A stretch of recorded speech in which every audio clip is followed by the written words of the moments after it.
Bonjour à tous, dans cette vidéo nous allons étudier la méthodologie du cas pratique avec un énoncé et un exemple. Le cas pratique en droit juridique est un exercice un peu particulier. On l'étudie essentiellement en licence de droit, mais également dans certains BTS tertiaires, comme le BTS notariat par exemple, le BTS MUC ou encore le BTS NRC. Pour commencer, il s'agit tout d'abord de lire l'énoncé.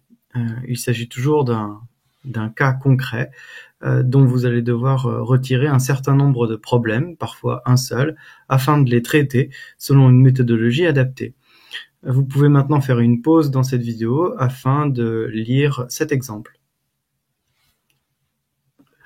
Ceci étant fait, je vais revenir sur le point méthodologique particulier qui fonde la spécificité même du cas pratique. C'est ce qu'on appelle le syllogisme juridique. Dans le cadre d'un syllogisme juridique, vous avez d'abord un problème, une question.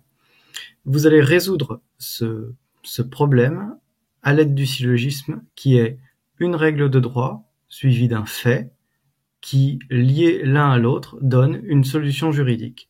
C'est toujours ce raisonnement qu'on recherche dans les copies qu'on corrige.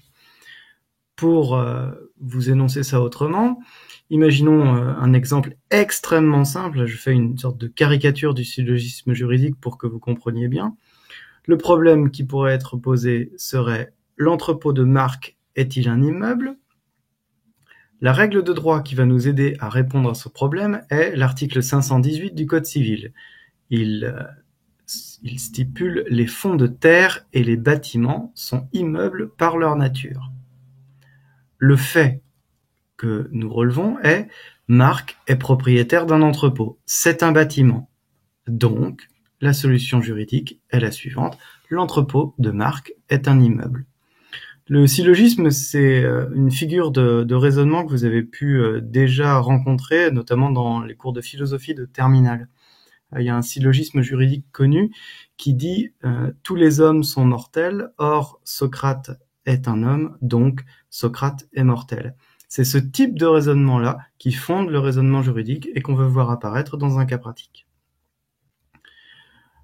Je vous montre un exemple de corrigé qui est en rapport avec l'énoncé que vous avez lu il y a quelques instants. Cet exemple de corrigé vaut probablement un peu plus pour les cas pratiques qu'on demande en BTS que pour ceux qu'on demande en licence de droit. En effet, ici, j'ai rédigé d'abord une introduction. Dans cette introduction, j'ai rappelé les faits. Et au terme de l'introduction, j'ai posé mon problème. Ensuite, dans le développement, j'énonce à la fois d'abord des règles de droit et ensuite de l'application à l'espèce pour démontrer mon syllogisme juridique. Je vous laisse maintenant lire cette introduction. Ceci étant fait, je vous laisse lire maintenant la première partie du cas pratique. Ici, je traite des biens meubles avec, comme vous le voyez ici, d'abord tout un paragraphe sur les règles de droit que ensuite je lis au fait pour donner la solution. Vous pouvez faire une pause dans la vidéo pour lire ceci. Et ensuite, dernière partie de mon cas pratique, fin de la partie 1 et partie 2. Je traite ici des immeubles, je le fais de la même manière, en exposant les règles de droit, puis l'application à l'espèce. Faites une pause pour lire ceci. Voilà.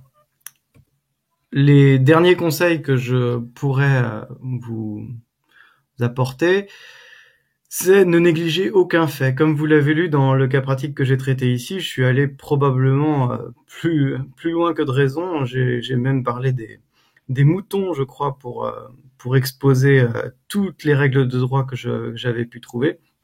L'exercice est là donc pour tester toutes les connaissances juridiques, pas seulement la maîtrise du syllogisme juridique, même si évidemment, sans syllogisme juridique, vous ne ferez pas un bon cas pratique. La conclusion est facultative. En général, on ne la fait que quand le cas est complexe, que quand il y a de nombreuses questions et de nombreuses solutions. Sinon, c'est plutôt facultatif. Et évidemment, comme d'habitude, une copie claire, des parties délimitées, espacées, aucune faute de français et un vocabulaire soutenu et juridique. Voilà, j'espère que ceci vous a aidé et que vous serez de meilleur en meilleur pour résoudre vos cas pratiques juridiques. À bientôt.